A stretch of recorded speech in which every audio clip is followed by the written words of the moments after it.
Então, pessoal, vamos começar aqui. Vamos abrindo lá o slide. Começando aqui falando sobre o tecido conjuntivo ósseo, tá? Estou agora ali no slide 3. A gente está falando ali sobre tecido conjuntivo em si, né? Não somente pelo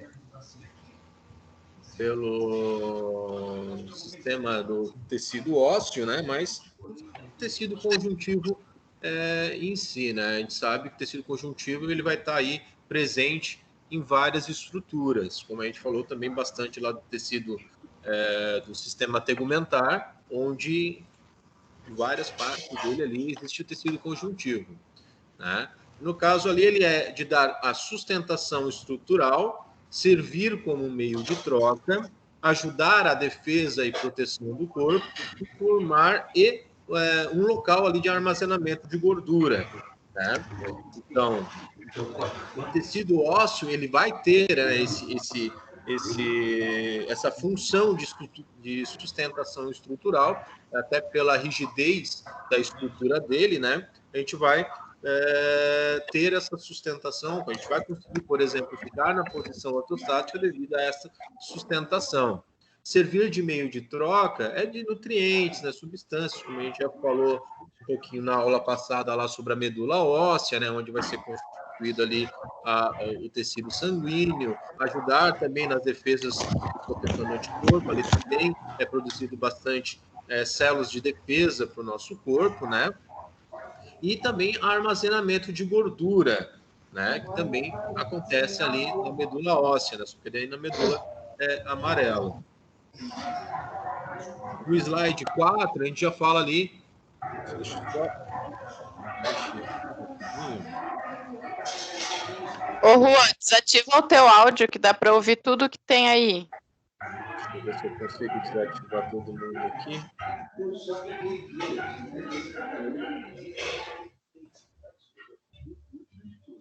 Acho que agora foi.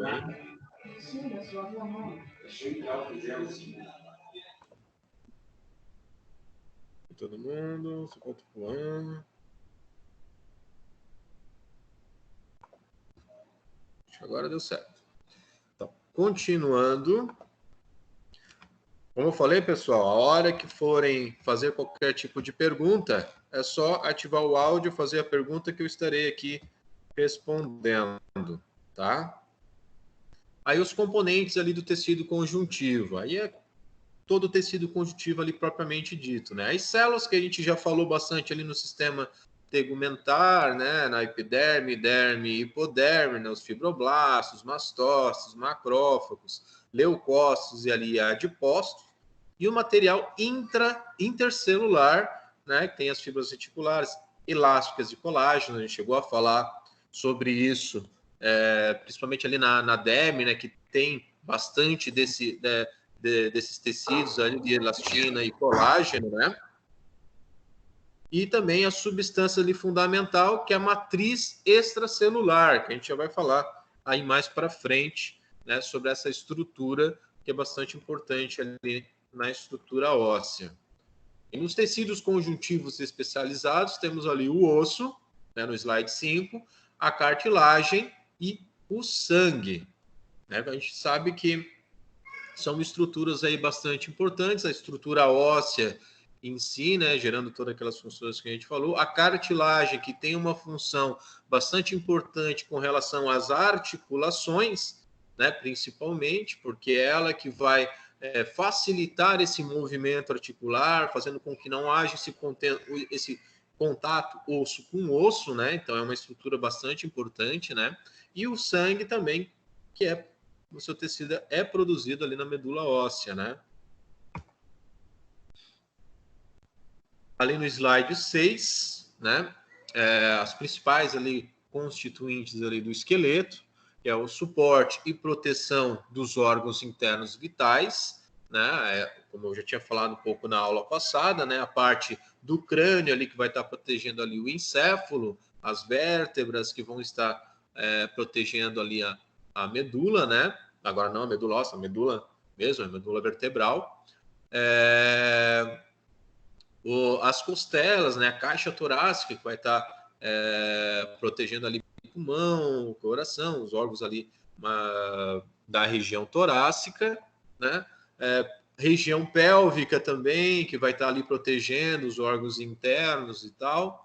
Então, todas essas estruturas elas vão estar protegendo, né, os órgãos internos ali. Produção de células sanguíneas, a gente já falou que acontecem ali na medula óssea, né? O armazenamento de triglicerídeos, ali de gordura, né, na medula óssea amarela. Auxilia nos movimentos, né? Obviamente com o auxílio também ali da musculatura, né? Porque necessita de ter uma contração muscular para que aconteça esse movimento articular, né? da estrutura óssea, né? Armazenamento ali também de sais minerais, né? E tal, a parte de sustentação ali do corpo também é uma função importante do esqueleto. Ainda falando sobre o tecido ósseo, né? Reservatório ali de sais minerais, como cálcio, fosfato, entre outros íons ali. Né? A remodelação permanente, né? Chegamos a comentar alguma coisa sobre isso, sobre a renovação celular óssea, que acontece aí constantemente. Então, constantemente a gente está tendo aí uma renovação do tecido ósseo, precisa acontecer. Né? Depois a gente vai falar um pouquinho melhor sobre isso. A matriz rígida, que é aquela parte também mais dura da estrutura óssea, né? E também é clássico admitir que a gente tem ali entre 200 e 6 ossos aproximadamente, né? É muito vascularizado e com alto metabolismo, né? E as funções básicas dessas estruturas é de suporte, sustentação e locomoção. Agora, ali no slide 8, né, nós temos ali uma imagem de uma estrutura óssea. Deixa eu dar uma olhadinha aqui.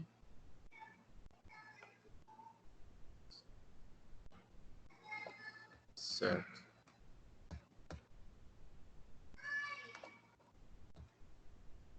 Todo mundo lá no slide 8. Tem uma estrutura óssea ali, que aquilo ali é um húmero. Esse osso que a gente tem aqui no braço, né? E temos algumas divisões, né?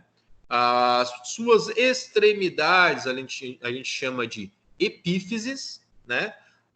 A estrutura, a parte do meio ali a gente chama de diáfise, né? Ali, um pouco abaixo da epífise, a gente tem ali, vocês podem observar ali que está escrito ali metáfise. Né? Essa metáfise, onde é esse local ali da metáfise, num adolescente, acontece mais com criança, na criança, né? Especificamente, essa metáfise ela vai ser chamada de epífise de crescimento. Né? O que isso significa? Né? Se você observar um raio-x de uma criança, por exemplo, ali do húmero, você vai ver que não há uma continuidade na imagem. Vai ter a parte óssea aparecendo, vai ter uma parte mais escura e uma bolinha lá em cima, lá representando a cabeça do húmero, por exemplo. Né? Não tem essa continuidade. Por quê? Por que acontece isso? Porque ainda existe ali uma estrutura mais cartilaginosa. Ela não se formou totalmente, ainda está em processo de formação. Então, ali onde é a metáfise, que na criança é a epífise de crescimento, é o local onde acontece o crescimento ósseo. E daí vai aumentando ali a quantidade de células ósseas, vai esticando ali o osso e vai se calcificando, vai se calcificando, vai endurecendo ali aquela estrutura e vai se formando, né? Até chegar numa certa idade, né? Ali entre 15 e 16 anos, né? Que essa estrutura ela se forma totalmente, né? Aí se transforma ali na metáfise, certo? Temos também a cartilagem epifisal, que é um revestimento ali das epífises, né, que é a cartilagem ali propriamente dita, que ela é importante na região de articulações, né, principalmente articulações sinoviais, que vão estar aí presentes, né, que é exatamente para facilitar o movimento e e evitar ali o contato ósseo, né? Que daí, por exemplo, o desgaste, né, que pode acontecer com o envelhecimento ou também com excessos de movimentos que você vai utilizar nessa articulação, é o processo degenerativo dessa estrutura, né? Ela começa a se perder essa cartilagem. Começa a se perder essa cartilagem. O nome dado para esse tipo de evento, né, de perda dessa cartilagem, né, desse processo degenerativo, é chamado de artrose. Então, a artrose é o processo degenerativo ali da articulação, ou seja, aquela perda de cartilagem. O periósteo, ele já é um tecido conjuntivo que vai estar envolvendo totalmente ali a parte ali da estrutura óssea, né, que vai ter aí algumas funções importantes, né, de proteção, né, de sensibilidade, porque todo esse periósteo ele vai ser coberto ali por terminais livres, por exemplo, né, para dar essa sensibilidade à estrutura óssea. A cavidade medular, né, que nesses ossos longos, né, ele tem essa cavidade medular, que é onde vai ser encontrada ali a medula óssea, que tem a medula óssea vermelha, que é onde vão estar se formando ali as células sanguíneas, e a medula óssea amarela, que constitui ali de tecido adiposo, né? E o endósteo, que é a parte interna, né, a parede interna ali da onde fica o canal medular, a cavidade medular. Tranquilo, pessoal? Uma pergunta? Podem perguntar, tá? Qualquer momento vocês podem me interromper aí e fazer as suas perguntas. Só uma dúvida. Ninguém falar. conseguiu ativar o chat mesmo?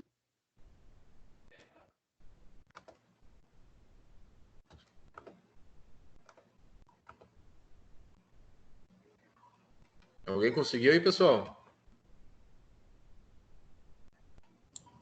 Eu não. Oi? Alguém tá me ouvindo? Eu tô ouvindo. Só queria saber se ninguém conseguiu ativar o chat mesmo. Porque eu tentei ativar por aqui e diz que eu tenho que adicionar pessoas num grupo. Queria ver se vocês conseguem ver se é a mesma coisa para vocês. Não, pra mim apareceu normal aqui a conversa. Só ingressar na conversa e daí já apareceu aqui vocês. Ó, eu botei ali um boa noite ali, se vocês conseguem ver.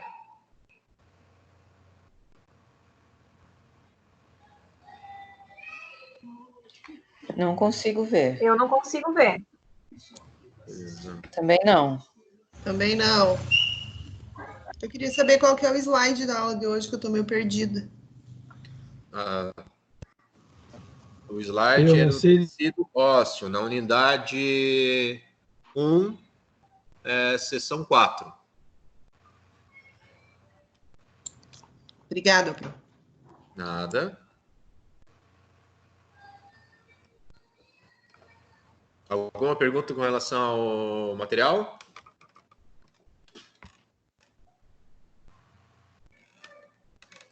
Eu não. Beleza. Já sabem, qualquer coisa, se tiverem alguma pergunta para fazer, é só perguntar aí que a gente já entra em discussão. Então, no slide 9, agora a gente falando ali sobre as estruturas microscópicas, né? Onde a gente tem ali algumas células, por exemplo, o osteoblastos, né? Os osteoblastos são células importantes porque elas têm a função de sintetizar, de formar ali novas células ósseas, né? Então, eles vão estar fazendo novas células ósseas ali, reconstituindo ali um novo tecido ósseo. Os osteoclastos, né, que é a segunda célulazinha ali, ela é importante para fazer ali a fagocitose das células antigas, das células velhas, né? E o resto que tiver ali de estrutura óssea, né? Então ele vai estar quebrando, né? Rompendo ali essas estruturas, enquanto os osteoblastos vão renovando essas células ósseas, né? O osteócito já é uma célula propriamente dita, ali, uma célula óssea já pronta, né? Aí ali temos também o sistema de Havers, né? Que é uma unidade ali de osso mais compacto, que a gente pode observar ali na figura, né? Que ele, aquelas voltinhas que tem ali na estrutura óssea, né? Então ali é o sistema de Havers, onde dentro daquelas voltinhas ali tem um canalzinho que vocês conseguem, não sei se vocês estão conseguindo ver, no meio daquelas bolinhas ali que tem um monte de pontinho, tem um canalzinho ali. Aquele canal é chamado de canal de Havers ou canal Haversianus, né? São canaizinhos que vão estar ali dentro da estrutura óssea, exatamente ali para passar vasos sanguíneos, né? Sabendo que a estrutura óssea ali é bastante vascularizada, né? E temos também os canais de Volkmann, né? Que são canais ali perfurantes que vão fazer a ligação entre esses canais de Havers, né? Vocês podem ver ali na estrutura, ali no desenho, né? Tem os canais ali horizontais, né? Que são esses canais ali de Volkmann, que faz essa ligação entre essas estruturas e também levando para a parte externa ali também, né?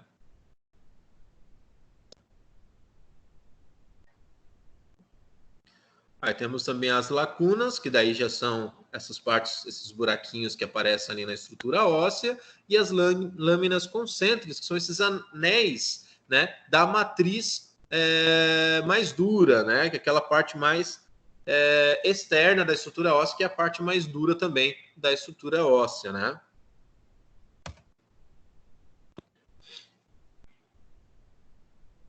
No slide 10 a gente consegue ver melhor ali, né, a parte dos canais de Volkmann, né, que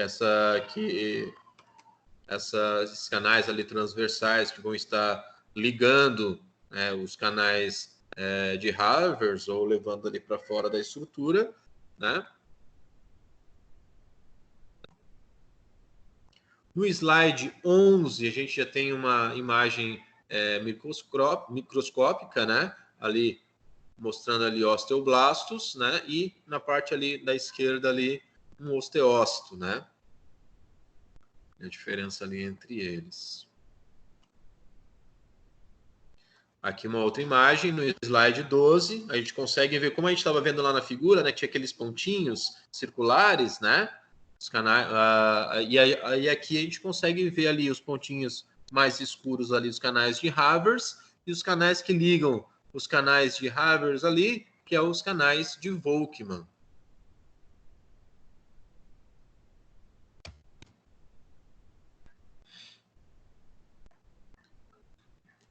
Agora falando um pouquinho ali sobre os tipos de tecido ósseo, né? Quanto à sua morfologia, né? A gente falou um pouquinho na aula passada sobre isso, mas hoje vamos falar um pouquinho mais, dando aí outros exemplos, né? Para firmar bem aí essa parte de formatos aí também de estruturas ósseas. Falamos ali dos ossos longos, né? Que é um osso mais compacto na sua diáfise e mais esponjoso nas suas epífises, né? Eu te dei como exemplo aí de ossos longos o húmero e o fêmur, por exemplo. E por que ele é mais compacto na sua diáfise, como a gente viu lá naquela estrutura, a parte do meio a gente chama de diáfise, e as extremidades são epífises. E por que será que esses ossos nas epífises são mais esponjosos, né? Exatamente porque na diáfise ele precisa ser mais compacto, mais duro, para dar sustentação, né? Por exemplo, no fêmur, para a gente conseguir ficar ali na posição ortostática, né? E esponjoso nas suas epífises exatamente para poder sustentar pesos, sustentar impactos, né? Porque imagine se a parte extrema ali dessa estrutura também fosse dura. No momento que a gente impactasse, né, já facilmente poderia quebrar essa estrutura, né? E E a mesma coisa a parte da diáfise, ela precisa ter uma estrutura mais compacta, mais dura, exatamente para gerar essa sustentação, né? Os ossos curtos, eles já são ali mais compactos, né, nas suas periferias e mais esponjoso no centro, né? Os ossos chatos já tem as duas camadas ali mais compactas, né? E no meio ele também ali ele é mais esponjoso, né? Ali no slide 14 a gente mostrou ali um exemplo, né, de um osso longo, ali mostrando a estrutura ali de um fêmur, né? Os ossos chatos, né, ou laminares, a gente tem ali como exemplo ali um pedaço do osso parietal, né, ali do crânio. Dos ossos curtos, a gente tem ali um osso do tarso, né?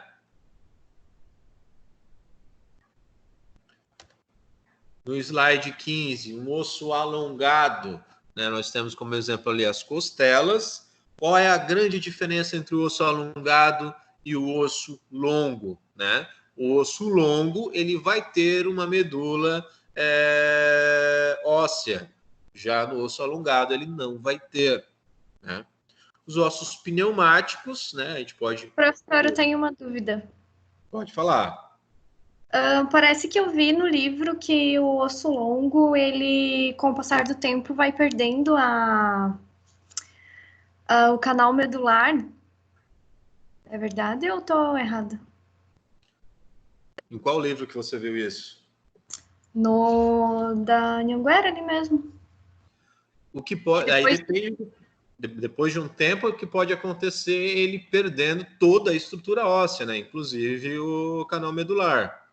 Tanto que o que pode acontecer isso, que numa eventual, por exemplo, prótese total de quadril, o canal medular já pode ser tão perdido, digamos assim, que impossibilita a possibilidade de fazer essa prótese. Porque a prótese ele vai exatamente no canal medular. Entendeu? Sim. Então, se aquele canal medular ele for perdido, digamos assim, teve uma perda muito grande de estrutura óssea ali no canal medular, ele não consegue fixar a prótese, aí acaba não podendo fazer. Então, e às vezes a perda é tão grande que mesmo com o preenchimento de o cimento orgânico, né, que é utilizado nesse tipo de prótese, mesmo assim fica difícil de colocar. Mas pode sim. Uhum. Pode ser. O professor, tá me ouvindo? Diga.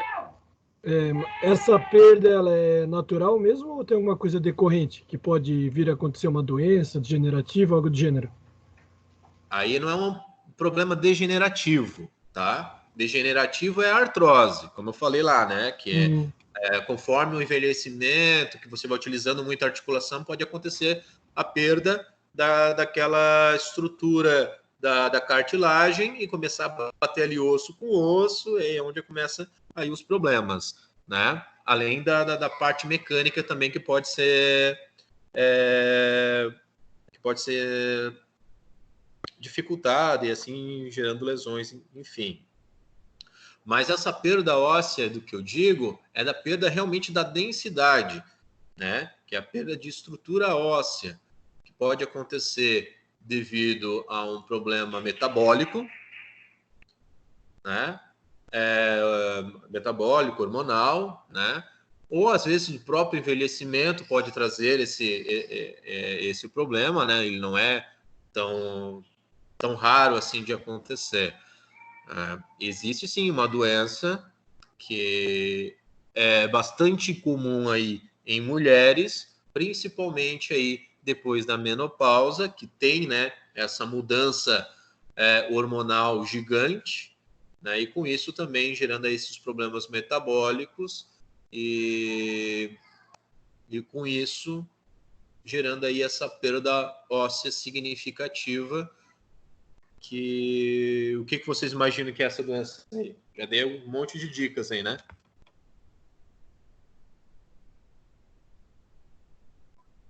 Que doença vocês acham aí que é?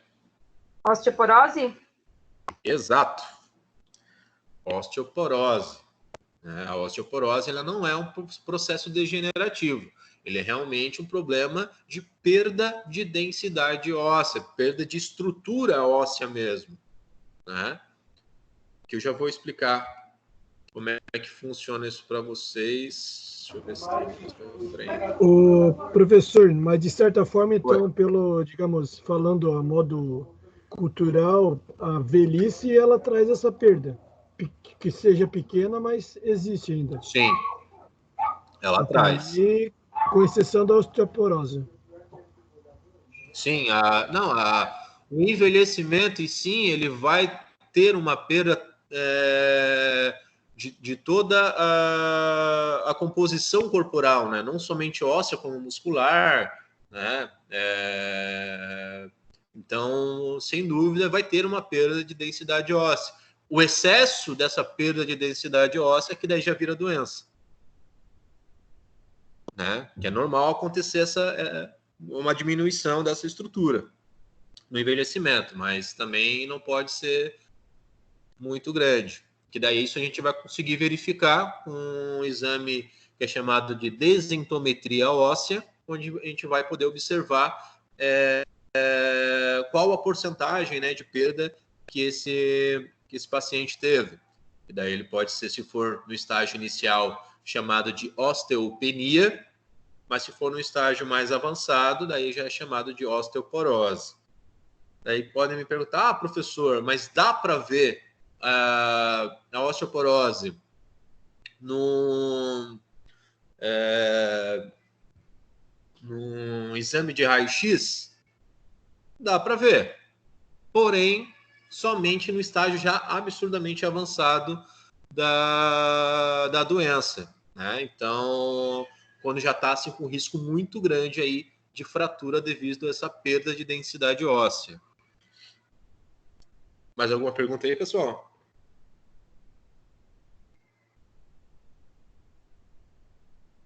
Não. Não? Tá ok. Bom, já que entramos nesse assunto de osteoporose, né? Então eu quero fazer uma pergunta para vocês. A osteoporose, ela é sintomática?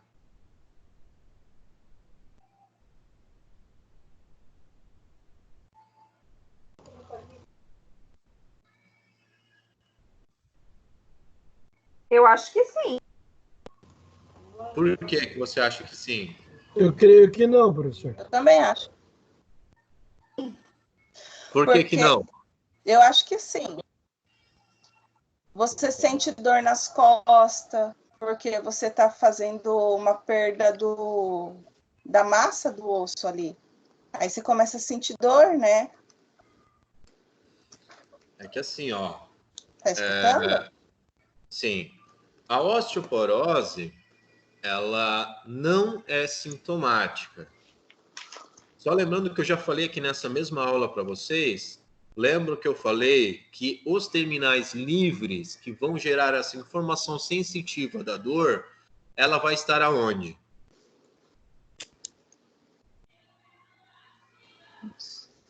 Falei alguns minutos aí atrás para vocês sobre isso. Em que estrutura que ela vai estar?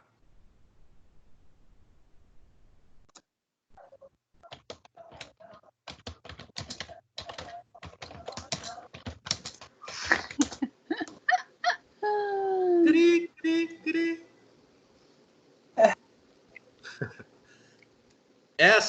Esses terminais livres, eles vão estar no periósteo, que é aquela camada de tecido conjuntivo que envolve a estrutura óssea.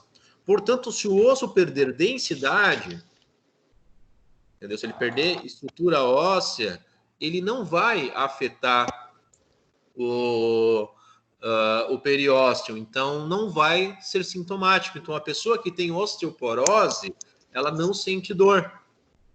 Ela vai sentir dor de outras coisas. Pode ser muscular, pode ser outras coisas que possam estar causando dor. Mas a osteoporose, ela não sente dor, a não ser que haja fratura.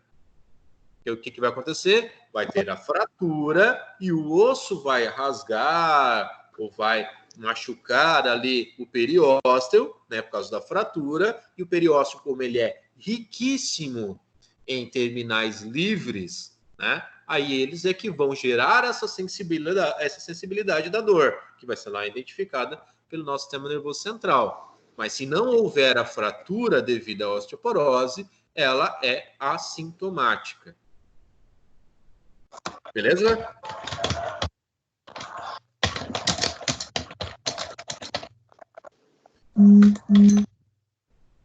Pessoal, se tiverem mais alguma dúvida, é só mandar aí. Ouvindo? O senhor está me ouvindo? Estou ouvindo. O senhor comentou ali do periósteo, né? Sim. E dentro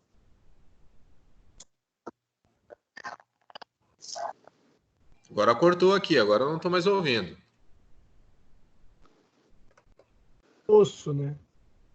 Assim, Tá cortando um pouquinho aí.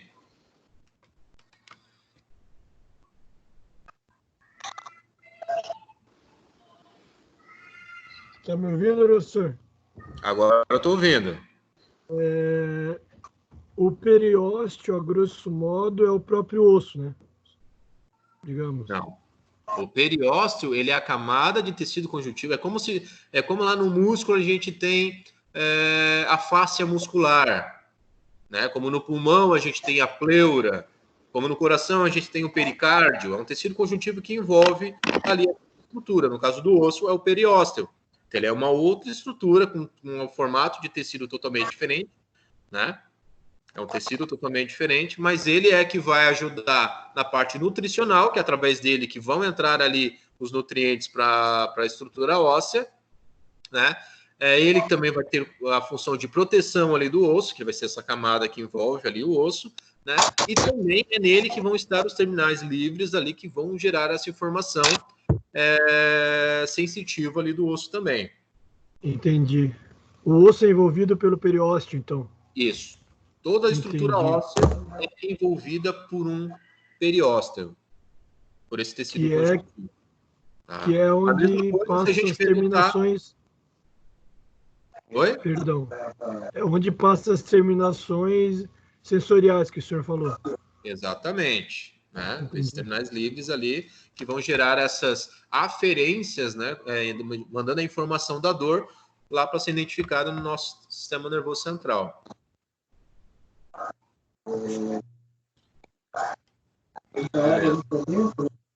Aí, por exemplo, também, né, se a gente for colocar também como exemplo a artrose, né, aí, assim, a artrose é o processo degenerativo da articulação, né? Ah, mas a artrose, ela também é sintomática ou não? O que vocês acham?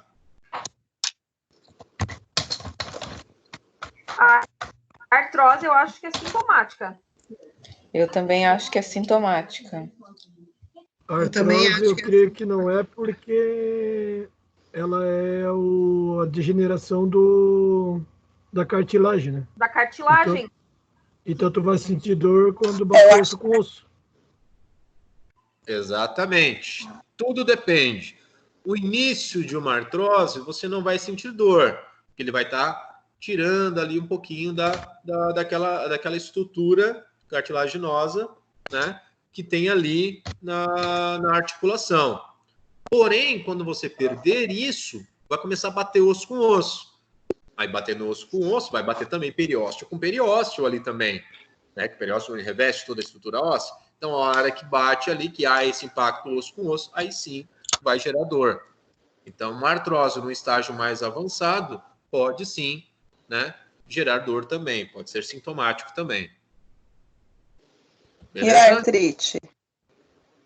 A artrite já é um processo diferente, porque a artrite ela é uma inflamação. A inflamação por si só, ela já gera dor, né? E aí, quais são os sintomas de uma inflamação, né? Vocês lembram lá? Eu cheguei a falar para você, não falei? Tem os sinais logísticos? Oi? O dor, Rubor, dor, calor. rubor, inchaço, perda de função, todos aqueles sintomas lá da inflamação. Então, só por isso já indica, né, que sim, vai gerar dor, que é um processo inflamatório da articulação. Então, sim, a artrite ela também é sintomática. Mas a artrite já é diferente, porque ela já vai ser no início. Professor, A inflamação já está causando dor. Tá. eu só queria Aí, falar uma no coisinha. caso da Eu tô ouvindo no várias joelho. pessoas falando ao mesmo tempo. Não sei se tem mais alguém com áudio ativado. Eu tô ouvindo várias vozes. Deixa eu ver aqui. Se vocês só puderem ver o áudio de vocês. Tem criança falando. Isso, tô ouvindo criança, mas... E sons de É um teclado também. Conversa em família falando. Professor, assim, no Oi. caso de uma artrite em criança, no processo de crescimento, Sim, no caso, no joelho que tem ali a epífise, sim. que ajuda no crescimento, ele estimula também o crescimento? O que é? A artrite, vamos dizer, ali no joelho, de uma criança que está no processo de crescimento ainda. Aí, no caso, ela vai ter o crescimento estimulado por conta da inflamação ali na epífise? Não necessariamente, né? É porque tem que ver também o que está acontecendo para estar gerando essa inflamação. O estímulo, o impacto, tudo isso ele estimula o crescimento também. Óbvio, não impactos gigantes, mas pequenos impactos. A própria atividade física já vai gerar esses tipos de impacto, ela estimula aí o crescimento. Né? Mas também tem o fator genético, tudo isso também que vai influenciar no crescimento, se a criança vai crescer bastante ou não. Mas uma artrite não necessariamente é ela que vai gerar o estímulo ao crescimento. O que pode estar acontecendo é que existe um crescimento muito rápido acontecendo e o corpo não está conseguindo acompanhar esse crescimento ósseo, onde pode gerar alguns tipos de inflamações, não necessariamente na articulação, mas talvez até em inserções de ligamentos, de tendões, exatamente porque não acompanha, né? Até, não sei se foi com vocês que eu dei esse tipo de exemplo, que existe um tipo de inflamação que acontece ali no ligamento patelar, bem na frente ali da canela, onde tem uma bolinha, não sei se vocês conseguem identificar, ali na tuberosidade anterior da tíbia, logo abaixo da patela. Logo abaixo da patela, se vocês pegarem na patela ali, palpar a patela e descer um pouquinho, vocês vão ver que tem uma estrutura pontuda ali, mais pontuda ali, logo abaixo da patela. Então, ali é a tuberosidade anterior da tíbia, onde existe um ligamento patelar, que é o ligamento que vai estar ligado ali na tuberosidade anterior da tíbia e na parte inferior ali da patela, que é uma continuação ali do ligamento do quadríceps, né? Do tendão do quadríceps, desculpem. Né? O que acontece? Às vezes a criança está crescendo muito rápido e o corpo não acompanha esse crescimento. Aí vai estimular demais ali aquela inserção ali e pode gerar uma inflamação, e dessa inflamação pode gerar uma calcificação ali naquela estrutura, onde acaba ficando pontudo. Não sei se vocês já viram algum adolescente ou jovem que tem ali naquela região ali, logo abaixo da patela, bem alto, né? Como se fosse realmente... Eu tenho, meu é bem alto. Pois é. Então, provavelmente você teve esse problema, que se é chamado, né, de Osgood-Schlatter, né? Que é essa inflamação que acontece ali naquela região. E se não for tratado, se passar muito tempo e não for tratado, ele pode calcificar de um jeito que ele não volta mais. Ele já fica bem duro e não volta mais. Aí vai atrapalhar a pessoa aí, por exemplo, se precisar se ajoelhar para fazer algum tipo de exercício, alguma coisa, vai dificultar, né? Porque vai ser dolorido, né? Mas esse é um processo que pode acontecer devido ao crescimento. Às vezes a criança, o adolescente está crescendo, cresceu demais e o corpo não acompanhou. Aí precisa fazer algum tipo de atividade, fisioterapia, algo nesse sentido aí, para estimular e ajudar o seu corpo a acompanhar esse crescimento ósseo. Beleza? Beleza. Show. Continuando aqui, né, eu parei ali nos ossos pneumáticos, que a gente tem como exemplo. Estou lá no slide 15, tá? Só para vocês situarem aí. São ossos ali que são cheios de mucosas, né? Seios, locais onde acontecem facilmente aí inflamações, né? No caso ali do exemplo do esfenoide, que é um osso que fica aqui dentro do crânio, né? Um osso aí bastante importante para a gente. E os ossos irregulares, a gente tem como exemplo ali as vértebras, né? Que ela não tem aí um formato específico, né? Tem várias, em cada parte é um formato ali diferente.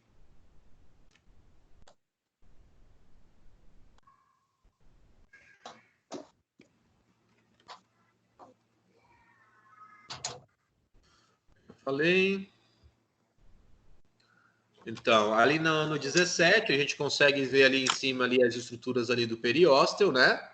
Que é essa camada ali que eu falei, né? Que é bastante importante. E na parte de dentro, né? A camada de dentro, temos o endósteo, que é essa camada também de tecido conjuntivo, só que na parte interior ali da estrutura óssea, principalmente ali do canal medular.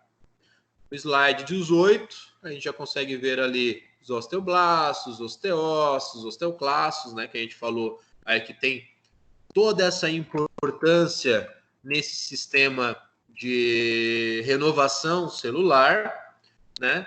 E como eu falei para vocês, né, e a gente estava falando sobre a osteoporose é exatamente uma falha nesse sistema. Né? Eu não falei que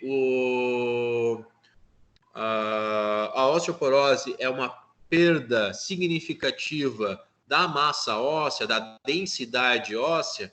Então, o que acontece é que os osteoblastos, por uma falha metabólica, né, ele começa a não fornecer tantas novas células assim, ou muito poucas células novas ósseas, né? E os osteoclastos continuam lá fazendo a sua função.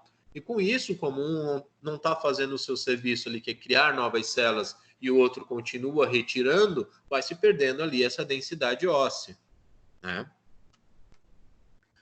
Aí vocês podem me perguntar, tá, mas e se existe ali uma osteopenia, por exemplo, que é o início dessa perda óssea? Será que a gente consegue reverter essa situação? Sim, tem a questão medicamentosa, né, que a gente consegue ali incentivar, e também atividade física. Pequenos impactos, eles podem estimular a estrutura óssea a criar aí novas células, né? É nesse caso que eles prescrevem a reposição de cálcio? Também. Exatamente. É bastante importante. Diga. O senhor comentou osteopenia, é isso? Isso. O que significa? Falhou a chamada aqui, eu não consegui pegar o raciocínio. Ah, sim. Não, a osteopenia é o início da osteoporose. Quando começa a ter essa perda aí de densidade óssea, a gente chama de osteopenia. Então, quando a gente pede lá um exame para o médico, né? Eu quero que você faça uma densitometria óssea, que é esse exame. Aí chega lá o exame e aparece lá com o diagnóstico, né, do exame de osteopenia. Então, você sabe que esse paciente está no início de uma perda óssea. Se está com uma osteoporose, que é a porcentagem de perda de massa óssea desse paciente já é significativa. Então, ele já existe ali um risco considerável de fratura. Então, então essa pessoa não vai poder fazer mais exercício, né? Não vai poder fazer nada assim para poder tratar? Sim, vai, só porque já é um pouco mais difícil. Aí depende também muito da idade da pessoa. Se for uma pessoa com uma idade aí muito avançada, já fica um pouco mais difícil. Talvez seja mais prudente, não arriscar fazer exercícios, dependendo do tipo de exercício, porque precisa ser com alguém também especializado, porque existe ali um risco considerável de fratura. E quando a osteoporose ela está num nível tão avançado, às vezes o simples caminhar já é o suficiente para fraturar.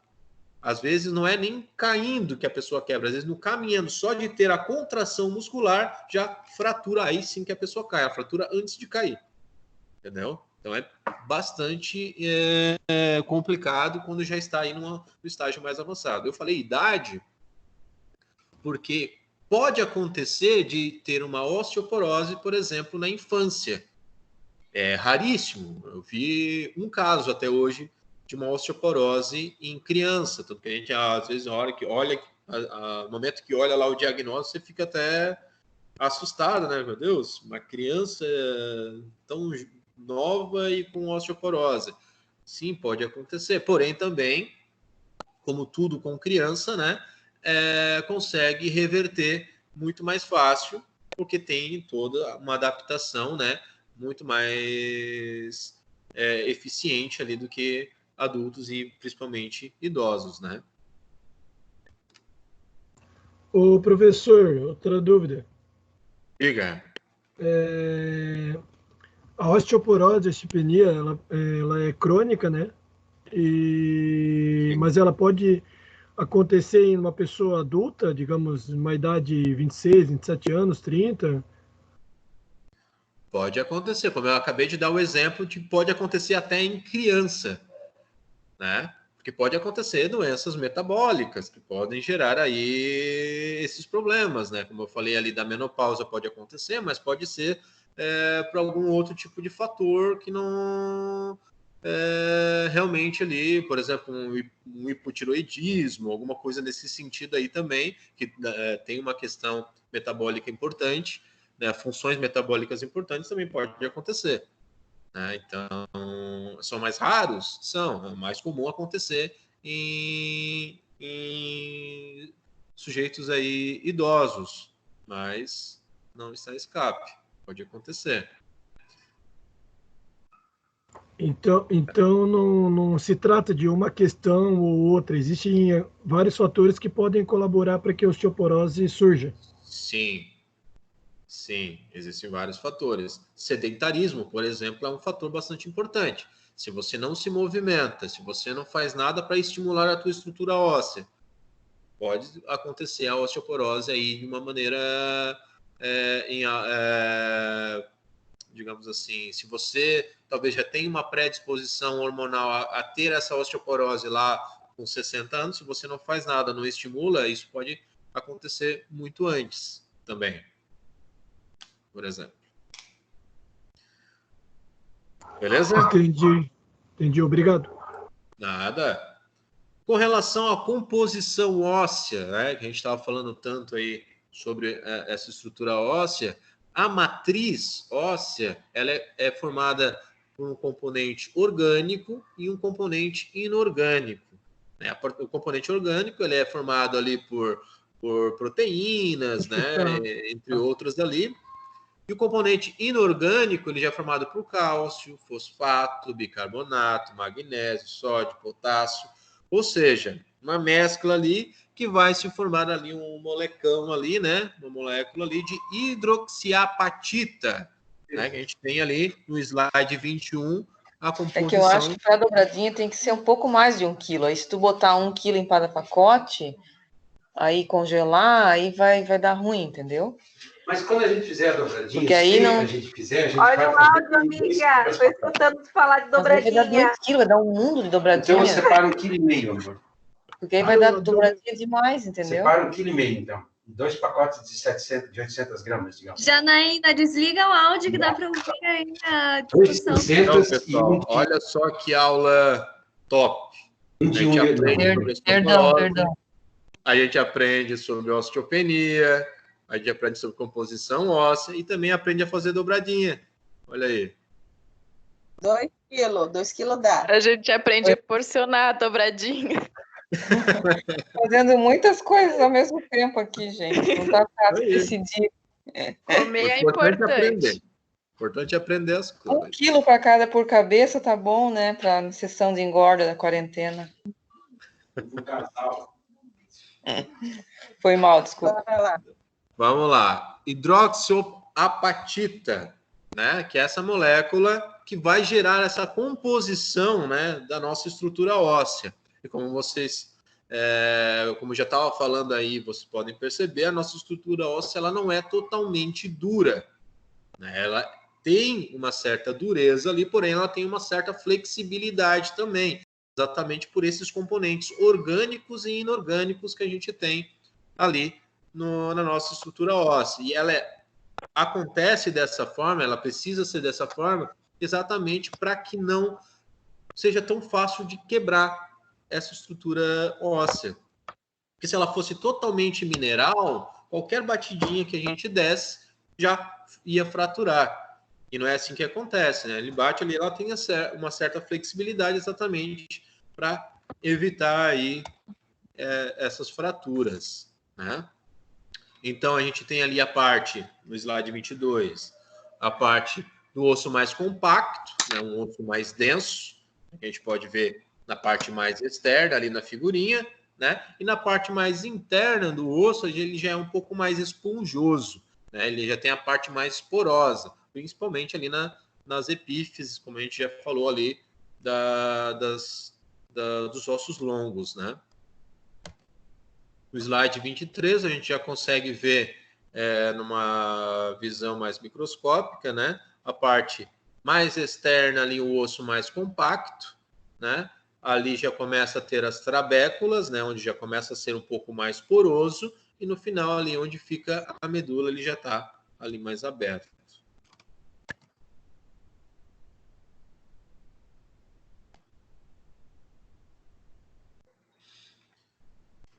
Aí agora mostrando ali no slide 24, nós temos ali uma articulação do tipo de artrose, né? A gente já falou um pouquinho sobre as articulações na aula passada, e essa articulação que a gente chama de diartrose, que são aquelas articulações onde há movimentos mais amplos, né? Onde vão ter ali a cápsula, né? As cavidades articulares, a cartilagem, né? Articular, né, e líquido também sinovial, certo?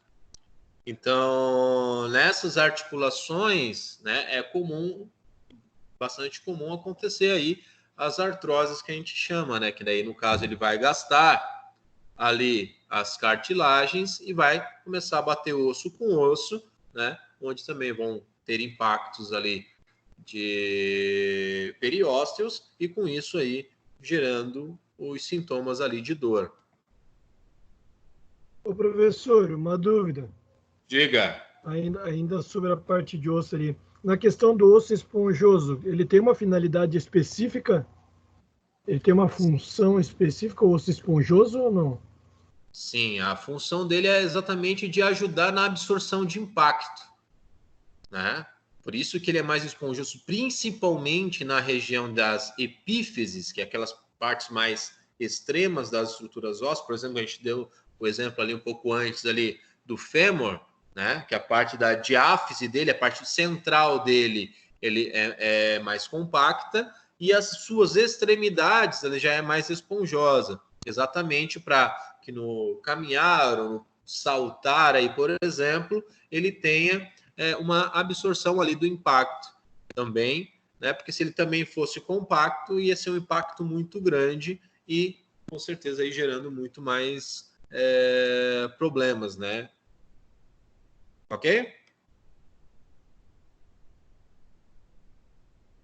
Respondido? Sim, senhor. Muito obrigado. Nada. Temos também ali a reparação das fraturas, né? O que a gente chama de redução da fratura, né? Imobilização, que a gente vai fazer conforme aconteça ali uma fratura, né? Onde conforme esses ossos fiquem ali mais próximos, né? Vai gerar ali uma proliferação ali do periósteo, né? Onde vai gerando ali, criando-se ali uma cartilagem hialina, e conforme vai passando o tempo ali imobilizado, vai se reconstituindo novamente ali a estrutura óssea, certo? Ali, a partir do slide 27, a gente começaria com as atividades, mas vamos deixar essas atividades para fazer depois. Vocês podem entrar na aula seguinte, na unidade 2, aula 1, sessão 1. A gente vai estar falando ali sobre fraturas.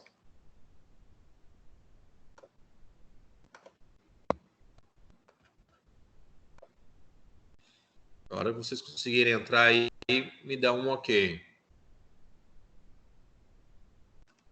A internet é lenta. Tranquilo. O texto ele fala osteoprogenitoras e macrófagos. O que é macrófagos? Macrófagos são as células que vão estar fazendo fagocitose, né, de toxinas ali dentro do corpo. Qual foi a outra que você falou? A osteoprogenitora? É isso?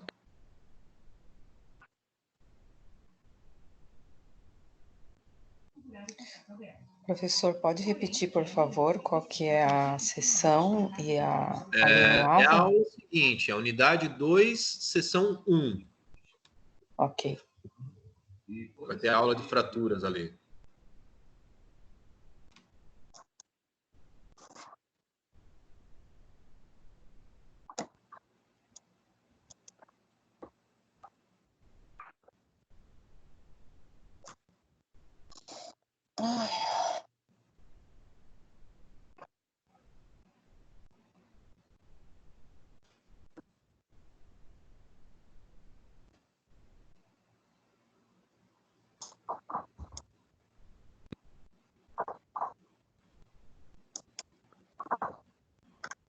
Fraturas, tipos de fraturas? Isso. O meu tá ok.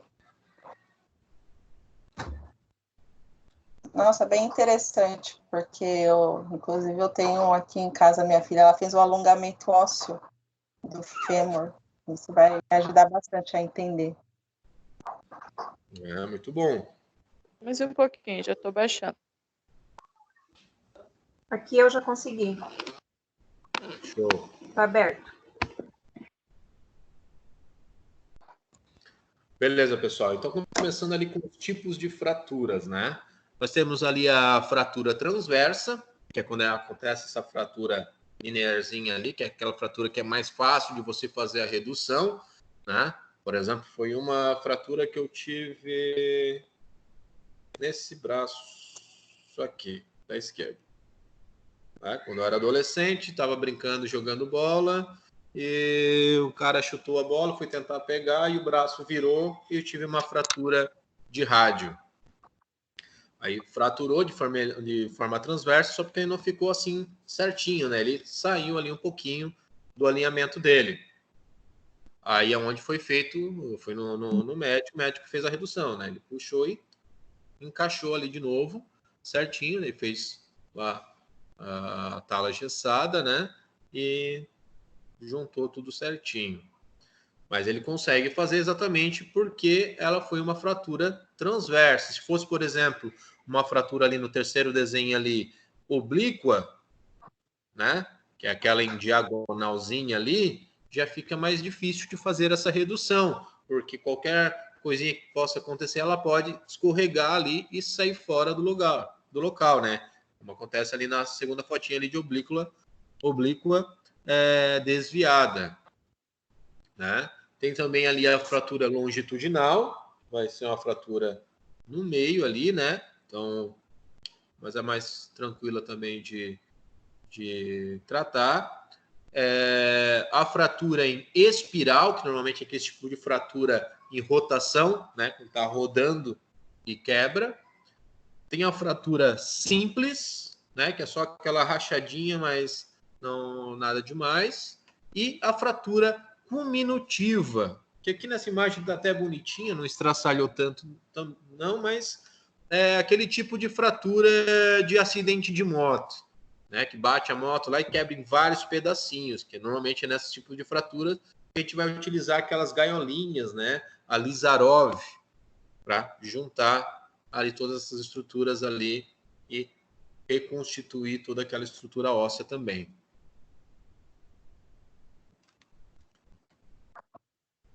Então, a fratura, ela é a perda ali da continuidade óssea, que geralmente separa ali um osso em 2 ou mais fragmentos ali, né? Essa fratura é uma lesão de origem normalmente traumática, né? Produzida ali de trauma direto ou indireto, né? Essas fraturas, né? As causas dessas fraturas, por exemplo, né? Elas podem acontecer ali por traumas, mas também elas podem acontecer por estresse. Né? Você pode estressar tanto aquela estrutura, que ela pode fraturar. Não necessariamente necessita de um impacto para isso. Né? Como a gente pode ver ali no slide 5, né? Temos ali uma fratura de impacto. Ali no cara dando ali no caso foi uma fratura de mandíbula, né? Na outra fotinho ali já foi uma fratura, né, por estresse, né, num salto triplo.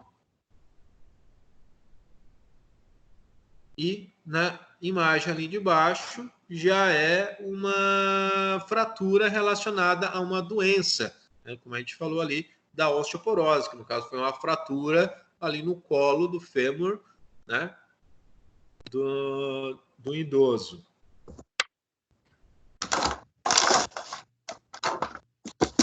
A gente pode também classificar, né, a fratura em incompleta e completa. Né? Incompleta quando não perde assim, a continuidade óssea, né?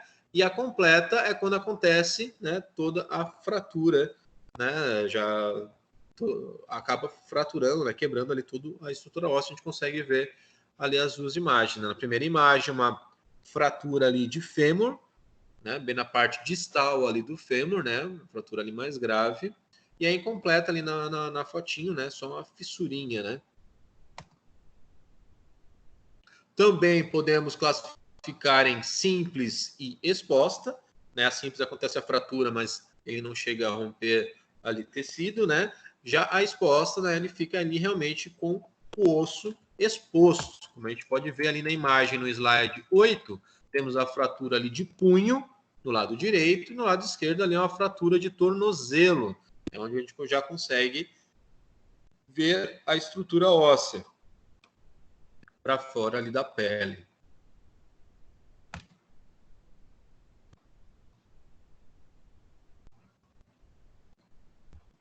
Segundo também ao tipo de fratura, né, como a gente tinha visto lá em cima, só que essas imagens aqui estão melhores ali de ver, né?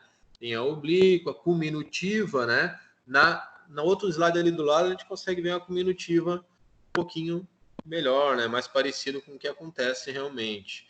Né? A espiralada, que é aquela intorsão, né? E a fratura exposta, quando o osso ali chega a rasgar a pele, né? E fica exposta. No slide 10, a gente consegue ver ali algumas imagens de raio-x, né? Ali na imagem, a primeira é de cima e da esquerda, né? A gente consegue ver ali uma fratura de húmero. Ela é uma fratura transversa ali, porém ela saiu bem do local. Na imagem do lado da direita dessa do húmero, temos a fratura de fíbula e tíbia. E do outro lado ali também, né? Fíbula e tíbia também. Só porque do lado a do meio, ali de cima ali, é uma fratura transversa, e o do outro tornozelo ali dá para perceber que é de uma entorse, né? Pode ver que ela quebrou de forma espiralada, né? Uma fratura diferente. E ali na de baixo, eu gostaria que vocês tentassem identificar que estrutura é aquela ali.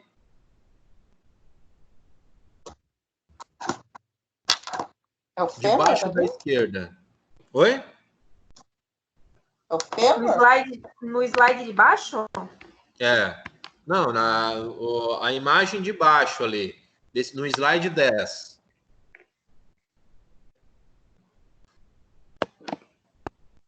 Que estrutura que é aquela ali?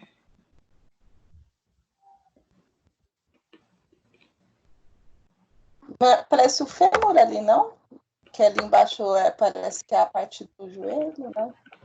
Uhum. E é o fêmur de uma criança. É pequeno. Por que eu sei que é o fêmur de uma criança? Se você observar ali na região ali, distal, onde é para ser o joelho, você só vê ali uma pontinha do côndilo, outra pontinha do outro côndilo, e no meio, mais escuro, certo? Estão conseguindo enxergar isso? Então, exatamente porque ali no centro ainda é epífise de crescimento. Epífise tá ali.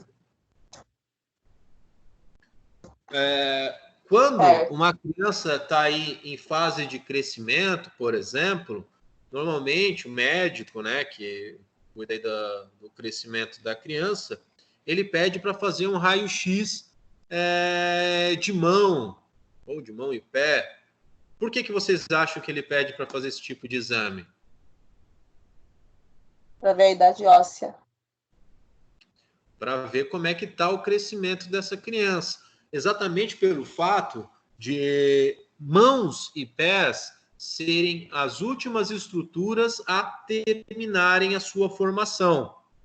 Como acontece ali naquela imagem do slide 10, do joelho ali que não está totalmente formado, nas mãos também acontece da mesma forma. Vai ter só pequenas estruturinhas ali, mas o resto vai ser puramente ali cartilagem. Conforme vai crescendo, vai se formando essas estruturas. E das mãos e dos pés são as últimas estruturas a serem formadas. Aí o que acontece? Se tem ali uma criança de 14, 15 anos, e ele vai lá e faz o raio-x da mão e vê que as estruturas ósseas já estão totalmente formadas, ele já sabe que essa criança ela não vai crescer mais, ou se crescer muito pouco.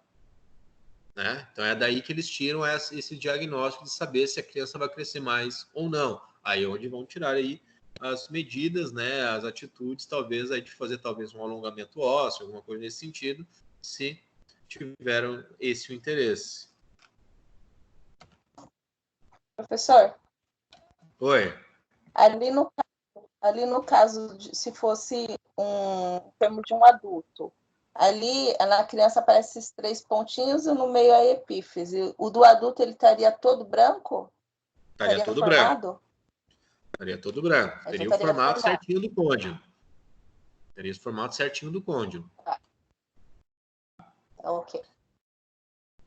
Aqui já tem uma imagem do lado esquerdo, no slide 11, de uma tomografia computadorizada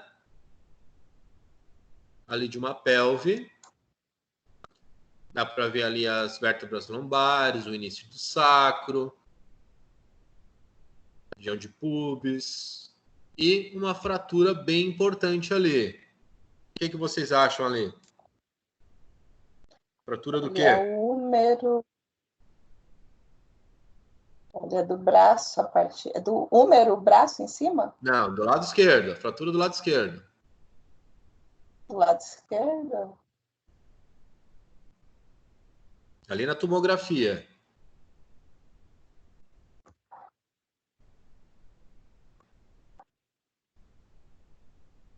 Ah, que foi isso? É o fêmur do adulto? Para falar a verdade, não estou enxergando fratura ali. Mas é porque, assim, ó, se vocês conseguirem observar, aquele fêmur, ele está sem cabeça de fêmur. Estão vendo? Porque a cabeça está lá... Está bem deteriorada, né? Está bem deteriorada, porque a cabeça, ela está lá dentro, a cabeça do fêmur, ela está lá dentro do acetábulo. Olha lá, ó. Pode ver que você nem vê a cavidade acetabular, porque a cabeça do fêmur, ela continua lá dentro. Lá no slide... No slide 5, a gente deu um exemplo lá da fratura do idoso, de uma fratura de uma osteoporose, e foi exatamente essa fratura que aconteceu aqui. A fratura, possivelmente por osteoporose, porque essa não é um local comum de aquela fratura. lá foi bem na cabeça do húmero, né? Ah, desculpa, na cabeça do... né? Na cabeça do... Na cabeça do fêmur. No colo do fêmur, da isso. Do colo. E ali do lado, fácil de observar, né? Uma fratura de húmero, né? Bem tranquilo.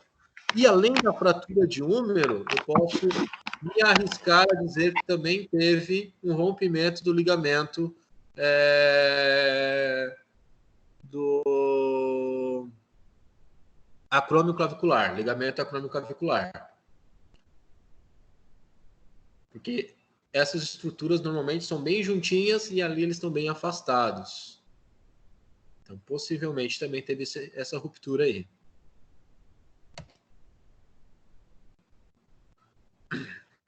Aí, com relação aos sinais, né? E sintomas e sinais, né? Dor, obviamente, né? Porque vai romper ali o periósteo, como a gente já falou, ele é rico em terminações nervosas, então ele vai estar gerando dor, né? O aumento do volume vai gerar um processo inflamatório, então vai ficar inchado, né? Vai gerar um edema ali no local. Deformidade, né? Como a gente mostrou ali na mão, né? No punho ali, né? Que teve a fratura, vai ficar deformado ali o local da fratura. Com isso também gera uma impotência funcional, você não vai conseguir movimentar aquele local que está fraturado, e dependendo do local, né, se você ainda conseguir ter algum tipo de movimento, vai gerar também crepitação óssea, né? Crepitação ali do osso, batendo osso com osso. Mas eu não aconselho, porque com certeza vai doer, né? Ali no 15, ali mostra, né, fazendo ali a tala engessada, né, para imobilização. Aí temos alguns exames, né, ali mostrando novamente, né, mais uma fratura ali numa radiografia. No slide 17 temos uma cintilografia do esqueleto, né, já é um exame diferente, onde vai mostrar ali, por exemplo, processos inflamatórios, né, onde já tenta pegar mais a parte patológica, né? No caso ali está mostrando onde tem inflamações, né? Esse tipo de coisa, ele fica mais reluzente. Ali aparece ali na região do pubis, podem ver ali no exame mais clarinho.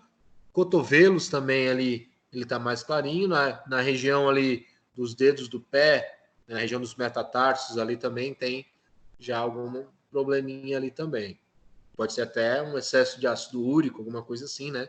Já referenciando aí talvez aí uma gota.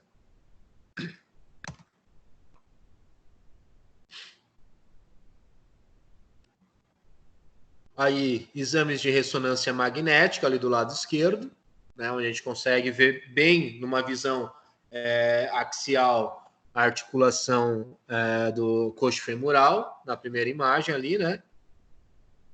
Na visão também lateral ali, a gente consegue ver também a mesma articulação. E do lado ali, a gente já consegue ver a tomografia computadorizada, onde a gente consegue ver ali uma fratura importante da região ali da crista ilíaca, né? Ali do ilíaco. Com certeza ali foi uma porradinha bem grande.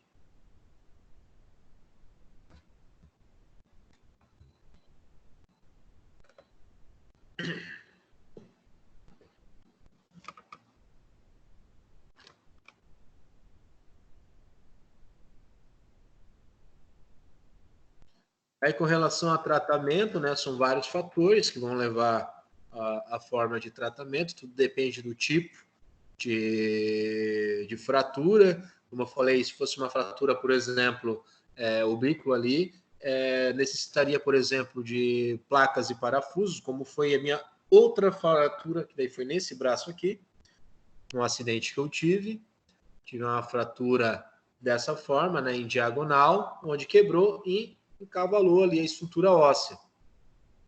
Aí o que aconteceu? Eu tive que botar uma placa com 6 parafusos para segurar ali aquela fratura, né? Para reduzir aquela fratura e fazer com que aconteça ali a osteossíntese, né? Que é esse processo de remodelação ali da estrutura óssea, né? Para que faça lá a calcificação, né? A junção dessas estruturas. No slide 21 ali a gente tem o fio de Kirchner, né, que são esses fios aí que facilitam também aí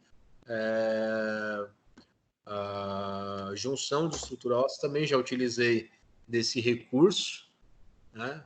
Eu vou ser vários exemplos para vários tipos aí de órteses, né? Mas já utilizei o fio de Kirchner numa fratura que eu tive no cotovelo. Utilizei 2 fios de Kirchner para juntar o olécrano. No caso, foi um acidente de carro. O carro bateu aqui e tirou o olécrano fora. Aí foi colocado ali 2 fios de Kirchner para segurar, para reduzir ali, para calcificar ali essa estrutura. Ali no caso do exemplo, é de uma fratura de rádio, né? Onde foi colocado esse fio de Kirchner. E normalmente, assim, um punho, como vocês podem ver na figura ali da direita para baixo, ele fica com esses ganchinhos para cima e ele vai ficar para fora mesmo da pele. Para facilitar. Para facilitar a retirada dessa órtese aí. Porque depois você vai lá e tira. Mais fácil. No slide 22, ali temos as placas e parafusos, né? Bastante utilizado aí na área ortopédica, exatamente para reduzir, né? Facilitar a remodelação ali da estrutura óssea. A circlagem, né? Que é esses fiozinhos ali enrolando, ajudando a segurar ali as estruturas, normalmente fraturas mais abertas, né? E ali ainda junto, né? Na imagem aparece também uma prótese total ali de quadril, né? No caso, em algumas figuras, uma prótese parcial, e ali em cima ali tem uma total, já vai aparecer depois em outra imagem o que é disso, o que eu estou falando. No slide 24 temos uma haste intramedular, é uma haste que vai lá dentro da medula óssea, né? Que é exatamente o tipo de cirurgia e haste que o Anderson Silva utilizou. Lembra a fratura que o Anderson Silva teve? Naquela luta? Foi uma fratura de tíbia e fíbula que ele teve. Então, fez uma cirurgia e colocou uma haste dessa daí também. No slide 25, aí temos o fixador externo, né? O Ilizarov, que é o exemplo que eu dei lá, que é um tipo de recurso normalmente utilizado em fraturas cominutivas, que é aquelas que fraturam em vários pedacinhos.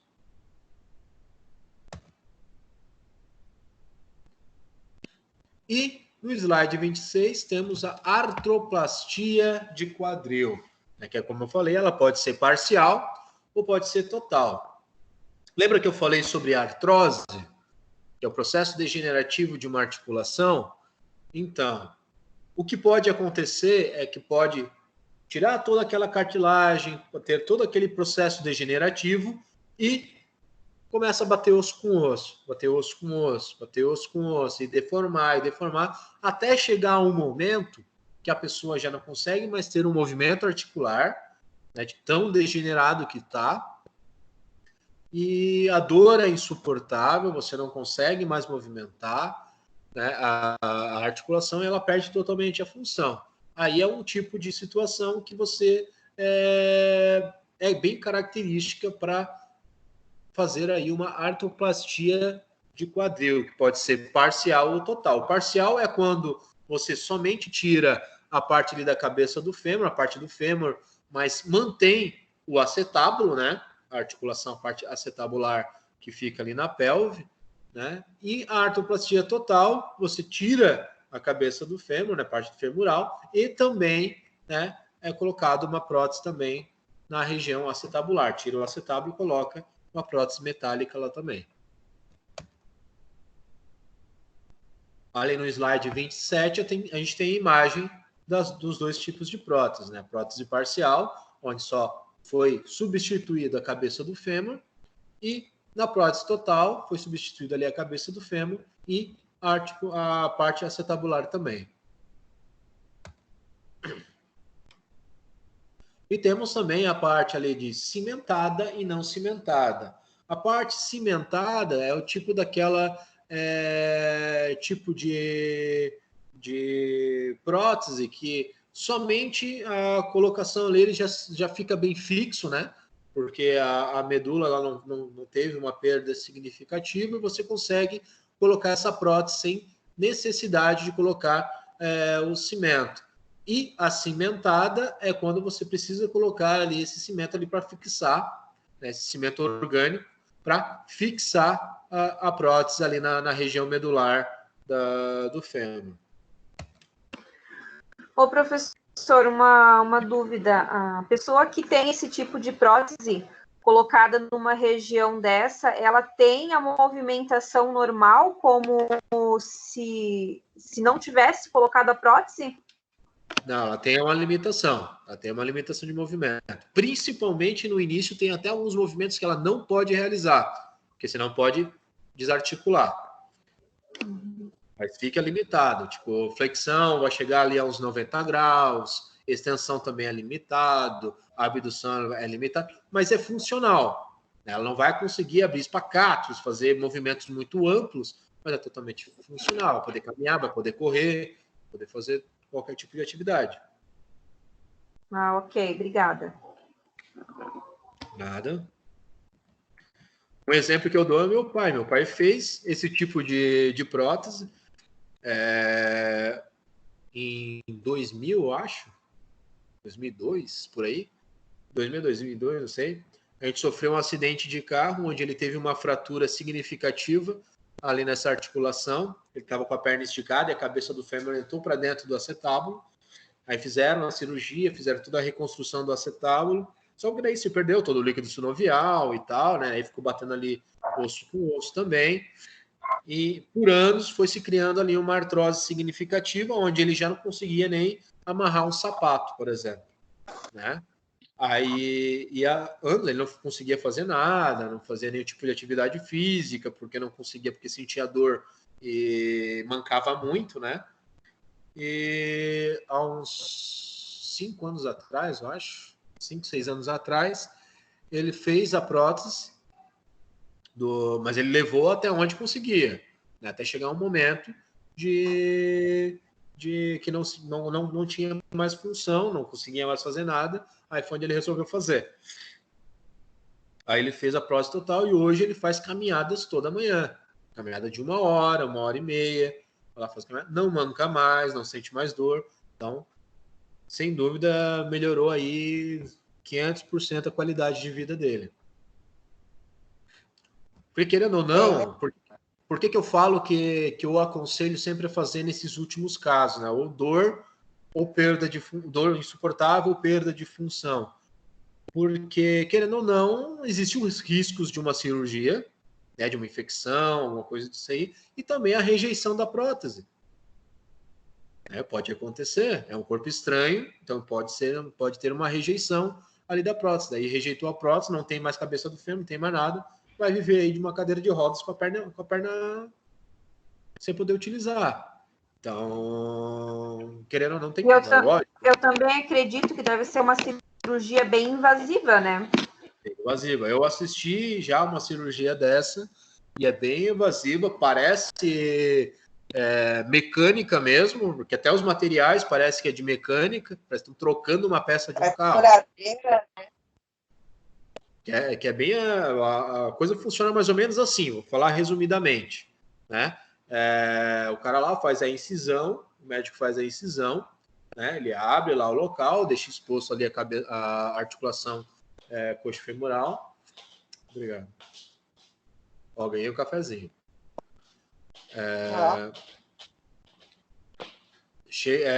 Faz a incisão, deixa exposto ali a articulação coxofemoral, né? Aí com uma serrinha, ele vai lá, serrinha elétrica, né? Ele vai lá, tira a região ali do colo, né? Do fêmur. Só que é engraçado, para vocês verem como a articulação coxofemoral, ela tem uma resistência tão grande, que mesmo separando, o cara precisa de um pé de cabra para tirar a cabeça do fêmur da articulação. Aí vai lá, tira a cabeça do fêmur, né? Corta tudo certinho, limpa lá. Aí, ali no acetábulo, na pelve, o cara pega tipo uma furadeira, só que em vez de ter a broca lá da furadeira, ele tem tipo uma bola, né? Como se fosse um ralador. Esse ralador que a gente tem na cozinha, Aí ele coloca, encaixa lá nesse acetábulo, liga e vai tirando toda aquela estrutura. Vai, carne, osso, tudo que tiver ali, ele vai ralando. Tanto que a hora que ele bate depois a bolinha, assim, fica tipo uma carne moída mesmo. Que a gente compra no mercado aí. Bem gostoso. Aí... aí ele limpa tudo aquilo ali. Aí no local onde ele abriu, ele coloca uma prótese. Ali onde ficou sem nada, né? Aí tem um buraco que é do canal medular. Daí ele enfia aquela hastezinha, né? E para ficar bem preso, ele pega uma marreta e bate com a marreta até ficar bem fixo lá dentro. Pra você ver, tudo parece bem de mecânico mesmo. Vai lá, encaixa a perninha, vai lá, limpa tudo e fecha. Então é como se estivesse realmente fazendo uma troca mecânica mesmo. Bem interessante, é bem rápido, não demora muito tempo não, a cirurgia é bem rápida, mas é bem interessante. Alguma dúvida sobre isso aí? O pós-operatório dessa cirurgia deve ser gostoso, né? Quase nem sente dor, certo? Dói bastante, porque imagina, é uma cirurgia super evasiva e sente realmente muita dor e tem que tomar muito cuidado com os primeiros movimentos, porque, como eu falei, não pode flexionar demais, não pode abduzir demais, principalmente não pode aduzir, né, que facilita a luxação, e se sai ali do lugar, é um trabalhão para colocar de volta. Possivelmente tem até que fazer uma nova cirurgia, então tem que ter muito cuidado aí no início. Quanto tempo para levantar depois? Oi? Quanto tempo para levantar depois da cirurgia? Depois da cirurgia ali, eu acho que uns 2 dias depois a gente já bota a pessoa de pé.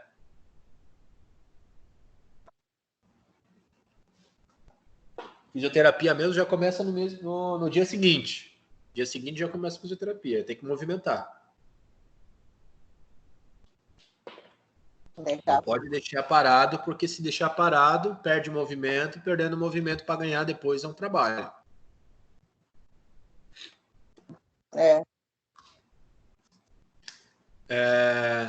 Vamos seguindo aqui. Artrodese. Né? No slide 29, temos também um outro tipo de órtese que é bastante utilizado aí em cirurgia, principalmente devido aí a espondilolisteses ou hérnias discais. Né? O que é espondilolistese? Espondilolistese é quando uma vértebra escorrega, certo? Pode comprimir ali a medula, né? E pode deixar até pessoa paraplégica, dependendo do nível, coisa até pior. E a hérnia de disco, né? Que daí temos o disco intervertebral entre as vértebras, ele pode sair ali, né? E comprimir raiz nervosa ou até mesmo a medula, né? Então também pode gerar problemas sérios. Oi. Tá em qual página do slide ali? 29. Obrigado. Nada. Então, como é que funciona essa artrodese? O que é a artrodese, né? A artrodese é a fixação de 2 ou mais articulações. Então, aqui no caso, a gente está falando de artrodese na coluna, mas a artrodese ela pode acontecer em qualquer articulação. Por exemplo, se teve um acidente muito sério de tornozelo, onde rompeu vários ligamentos, e para não perder o pé, ou para não perder a função ali do pé, faz uma artrodese, fixa essas estruturas ósseas para ele pelo menos conseguir ficar de pé depois, né? Já que ele não vai ter mais movimento daquela articulação. Pode acontecer. E pode acontecer, como a gente estava falando aqui da artrodese da coluna, uma hérnia de disco extrusa, onde ela rasgou ali aquele disco e aquela estrutura que estava entre as vértebras ali invadiu a parte ali da raiz nervosa e medular. Aí é feita uma cirurgia, né? Retira-se ali o disco, né? Toda aquela estrutura e faz a artrodese. Volta ali uma plaquinha, como a gente pode ver ali no slide 30, né? onde a gente consegue ver ali no caso da imagem da esquerda, numa artrodese lombar, ali S1, L5 e L4 estão fixas. Então, não vai haver mais movimento nessas estruturas, elas estão fixas. Certo? E ali na direita já temos uma artrodese cervical, que aí diferente da lombar que é feito nas costas, né, essa artrodese, a cervical é feito, a cirurgia é pela frente, né? É na frente que é feito essa fixação, né?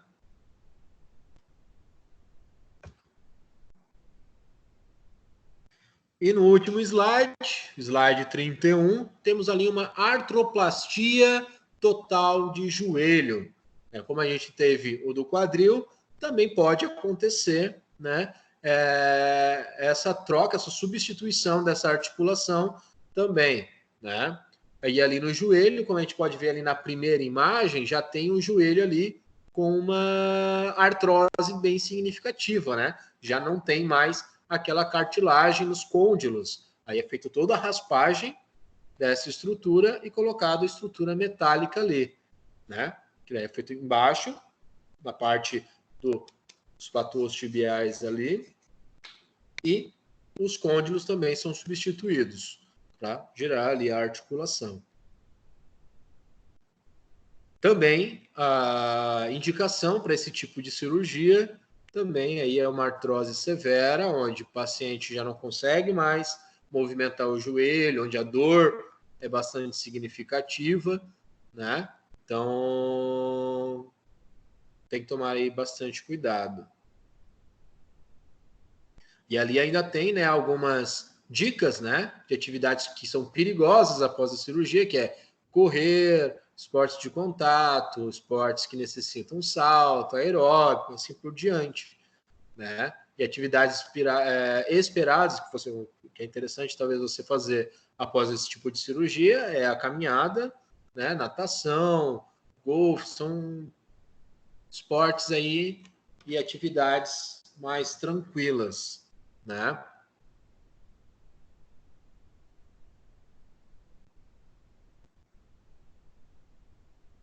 Beleza, pessoal? Alguma dúvida?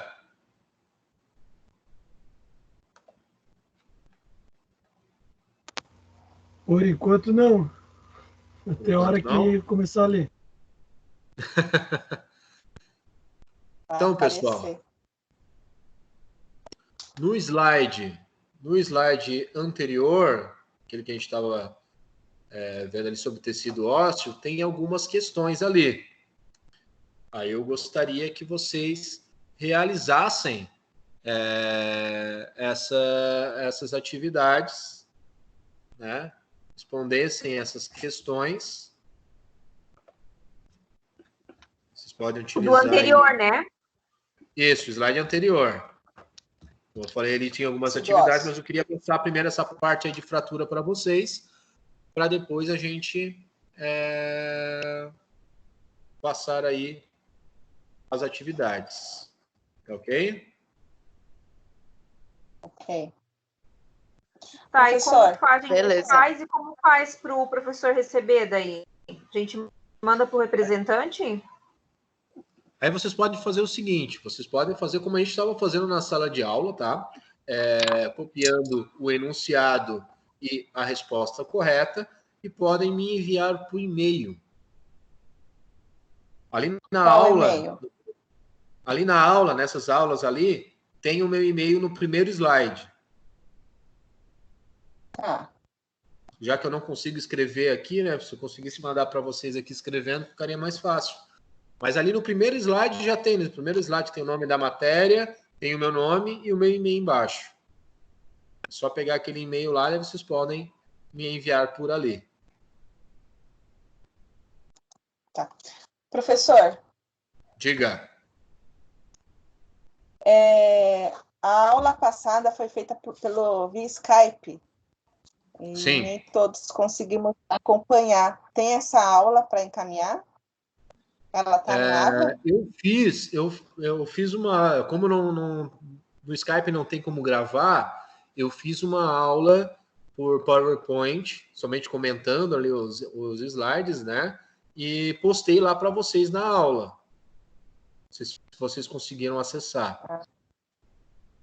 Que é o sistema ósseo, né? A aula de sistema ósseo de semana passada. Eu fiz ali uma aula gravada, que é um videozinho no YouTube, né? Como essa também vai ser. Vou ter que passar para o YouTube, e no YouTube eu posto lá na aula. Provavelmente essa noite ou amanhã, essa aula aí gravada nossa já vai estar lá também. Tá na unidade 1, sessão 3. E não teve atividade? Ou Oi? teve? Da aula passada teve alguma atividade? Teve os exercícios também. Aí quem não fez pode fazer também a da aula passada, porque na aula que vem a gente vai fazer a correção, no início da aula a gente vai fazer a correção de todos os exercícios antes de entrar no assunto do sistema muscular. Ah, tá ok, então. Tá, O exercício está nos slides? Estão nos slides. Na verdade, eu mandei em outro slides que vai estar lá como atividades. Tá no AVA. Lá no AVA. Já está disponível no AVA. Já está tudo isso, já está disponível no AVA. Porque eu assisti a videoaula do dia 23 ontem e não cheguei a ver se tinha esse exercício. O exercício ele vai estar em PDF, possivelmente ou na pré ou na pós-aula. Beleza. Daquela mesma unidade. E sessão. Ah, então tá lá, né? Tá lá, ele já tá lá.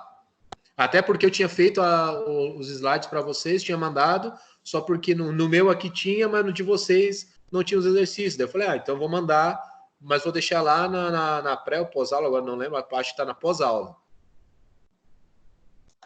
Vocês podem olhar lá que vai estar lá com atividades ou questões, não sei como é que eu botei o título lá, mas com certeza vai estar lá. Já botei lá semana passada mesmo. Não, naquele dia mesmo eu botei.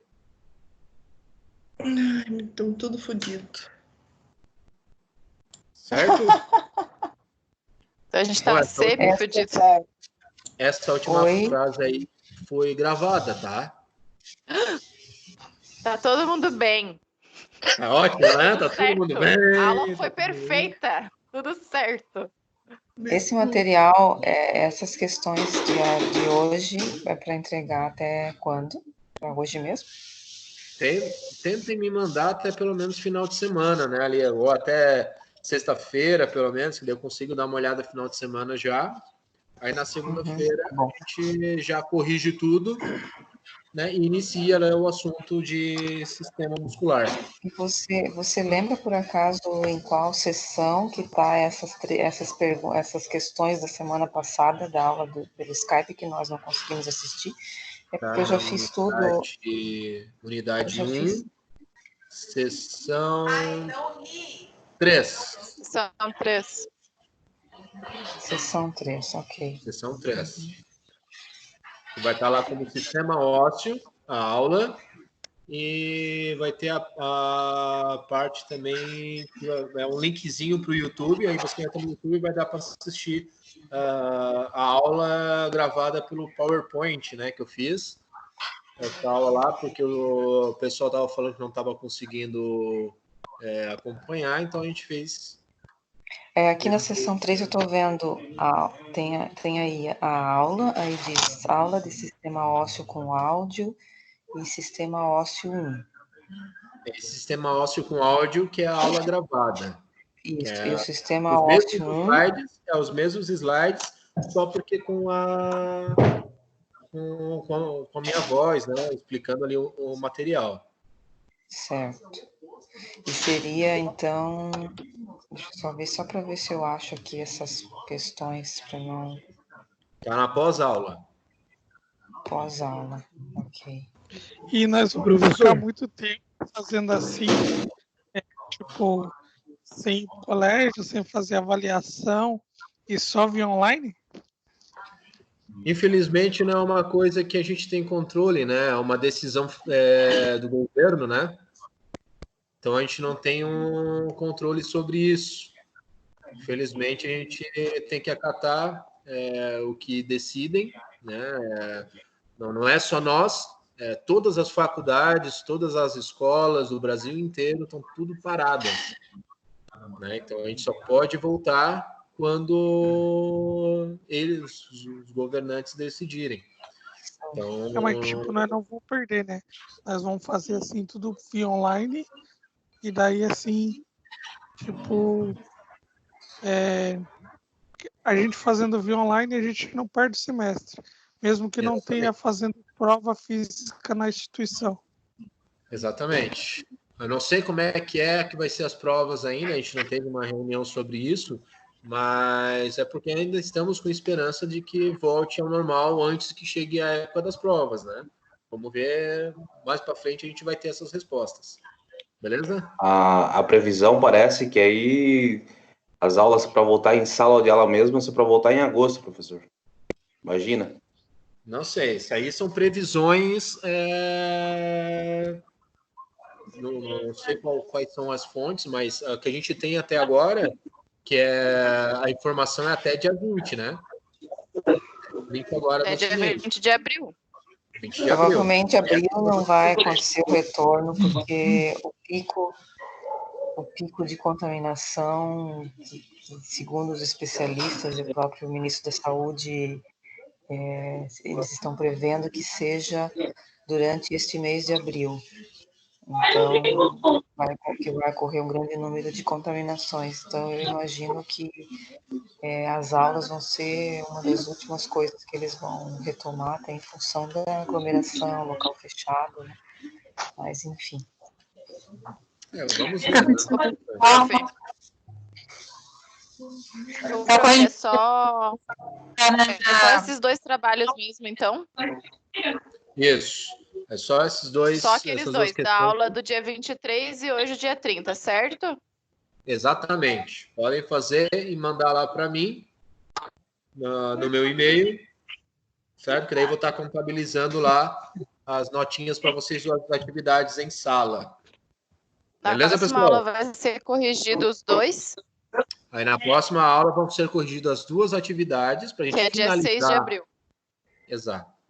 E daí a gente vai finalizar a questão do sistema ósseo e vamos iniciar ali o sistema muscular. Show. Ô, professor. Beleza? Oi. Beleza. Só para entender, o senhor quer que isso seja passado no caderno e digitalize e mande ou pode ser feito no computador mesmo? Não, pode fazer no computador. Pode fazer no computador, no Word, ou sei lá qual é o mecanismo que você vai querer, e me manda lá por e-mail. Beleza, então. Tranquilo. Beleza? Obrigado. Nada. Mais alguma dúvida, Acabou pessoal? a aula? Hã? Não, tudo.